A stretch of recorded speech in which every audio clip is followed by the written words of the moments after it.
आज मैं आप लोगों को शनि देव की कहानी सुनाता हूं जिसमें आपकी शिव से भी मुलाकात होगी। नारायण नारायण करते हुए नारद मुनि पहुंचे शिव जी के पास और बोले, शनि देव आपकी तरफ आ रहे हैं, आप पे दृष्टि डालने। शिव जी बोले, शनि मुझ पे दृष्टि डालेंगे? मैं ऐसी जगह जाके छुप जाऊंगा कि शनि देव को मैं मिलूंगा ही नहीं पूरे 7.5 साल। शिव जी गए और गंगा के अंदर समाधि लगा के बैठ गए। 7.5 साल बीता, शिव जी बाहर आए, शनिदेव के पास गए और बोले कि देखे, मैं ऐसी जगह जाके छुपा कि तुम मुझे ढूंढ ही नहीं पाए। शनिदेव मुस्कुराए, हाथ जोड़े और बोले, हे प्रभु, आप इतनी ठंड में 7.5 साल सांस रोक के जो पानी के अंदर बैठे थे, वही मेरा 7.5 साल का 7.5 का प्रकोप था आप पे। और शिव जी बोले, उप्स।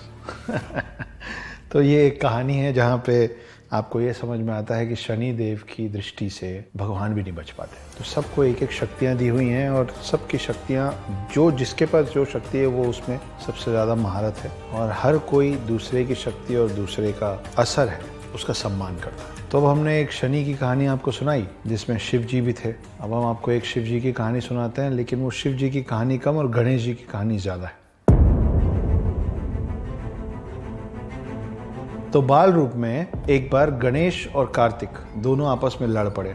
छोटे छोटे थे। लड़ाई इस बात पे थी कि शक्तिशाली इन दोनों में से ज्यादा कौन है। कार्तिक का कहना था कि मैं ज्यादा शक्तिशाली हूँ, और गणेश जी का मानना था कि शक्ति में तो मेरी बराबरी कोई कर ही नहीं सकता। ये दोनों लड़ते लड़ते अपने माता पिता के पास पहुंचे, शिव जी और पार्वती। वो बैठे हुए थे दोनों, शिव जी और पार्वती जी अपनी जगह पे। जब उनको ये पता चला तो शिव जी और पार्वती जी ने बोला कि एक काम करो, दोनों जन अपने अपने वाहन पे बैठ के पृथ्वी की परिक्रमा लगाओ 3 बार। जो 3 बार परिक्रमा खत्म करके पहले हमारे पास पहुंचेगा वो इस बात पे जीत जाएगा। दोनों जन निकले। कार्तिक अपने मोर पे बैठ के तुरंत निकल गए। रह गए गणेश जी, जिनका वाहन है चूहा। मगर फिर एक कमाल की बात हुई कार्तिक के सफर में। कार्तिक जहां जाते पृथ्वी का भ्रमण करते हुए, परिक्रमा लगाते हुए, चूहे के पैर के निशान पहले से। पहले राउंड में चूहे के पैर के निशान, सेकेंड राउंड में चूहे का एक और पूरा परिक्रमा किया हुआ पैर का निशान। कार्तिक परेशान किया, रास्ते में तो कहीं दिख नहीं रहे, और एक चूहा और मोटू गणेश मुझसे और मेरे मोर से आगे कैसे चल रहा है। जब 3 परिक्रमा खत्म करके कार्तिक पहुंचे शिव और पार्वती के पास वापस, तो देखे गणेश जी बढ़िया अपने चूहे के साथ वहां बैठे हुए। तो कार्तिक ने पूछा, ये कैसे हुआ, तुम ये रेस कैसे जीत गए? तब गणेश जी, जो कि बुद्धि के देवता हैं, उन्होंने बताया कि उन्होंने पार्वती और शिव की ही 3 परिक्रमा कर ली वहीं के वहीं, जिसकी वजह से उनके पृथ्वी के 3 परिक्रमा कार्तिक से पहले खत्म हो गए। शिवलिंग और शिव जी की मूर्ति की परिक्रमा करने का जो कारण है, उसकी एक कहानी ये भी। सांप, सर्प, ये तो बहुत देखा है हम लोगों ने, पर पुराणों में इस बात की भी कहानी है कि पहली बार सर्प कहाँ से आए थे। तो एक कहानी है कि ऋषि कश्यप की पत्नियां थीं।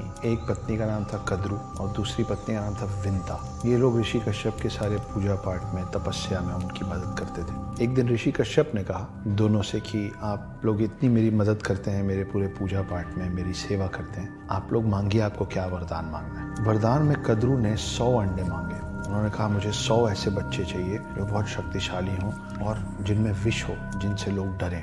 कश्यप ने तथास्तु कह दिया। कद्रू को मिले 100 अंडे। उन सबको अलग अलग पोटलियों में रख दिया गया सेकने के लिए, ताकि वो हैच हो सकें, वो फूट सकें समय आने पे। अब बारी थी विंता की। विंता ने बोला कि मुझे भले कम बच्चे दीजिए, लेकिन कद्रू के बच्चों से ज्यादा शक्तिशाली बच्चे चाहिए। ऋषि कश्यप ने बोला तथास्तु। उनको मिले 2 बड़े अंडे। उन 2 बड़े अंडों को भी रख दिया गया सेकने के लिए, ताकि जब वक्त आए तो उसमें से एक पूरा बच्चा निकले। ये जो 100 अंडे थे छोटे छोटे, ये एक एक करके फूटने लगे। जब उनका वक्त आया, उसमें से अलग अलग नाग निकलना चालू किए। उसी में से एक नाग है वासुकी, जो शिव जी के गर्दन पे होता है। शेष नाग और जितने भी बड़े प्रतापी नागों का नाम हमारे पुराणों में है, सब कद्रू के बच्चे हैं।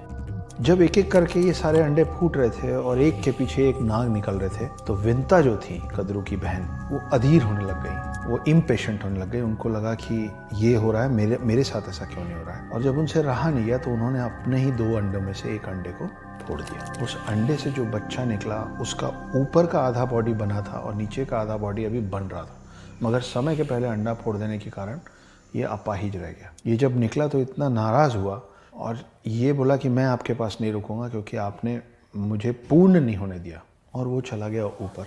अब विंता बहुत ही पेशेंटली इंतजार करने लग गए अपने दूसरे अंडे के फूटने का। जब दूसरा अंडा फूटा तो उसमें से जो चीज निकली वो था गरुण। गरुण कौन है? गरुण है विष्णु जी का वाहन। और जो गरुण का भाई था जो पहले ही ऊपर जा चुका था, जिसका नीचे का शरीर नहीं है, उनका नाम है अरुण। आज की डेट में अरुण कौन है? सूर्य देव के जो 7 घोड़े हैं, उनका जो रथ है, उस रथ का सारथी जो है वो विष्णु के वाहन गरुण का भाई अरुण है। तो अरुण है सूर्य देव के सारथी और गरुण है विष्णु देव के वाहन। और कद्रु मतलब सारे सांप, और विंता के बेटे मतलब गरुण और अरुण, ये दोनों 2 बहनों के बच्चे हैं और इनमें बहुत ज़्यादा दुश्मनी है। गरुण जो हैं वो नागों के बगल में खड़े नहीं हो सकते और नाग गरुण से बहुत ज़्यादा नफरत, घृणा करते हैं। तो ये है कहानी गरुड़ के बनने की और पृथ्वी में पहली बार सांप आने की।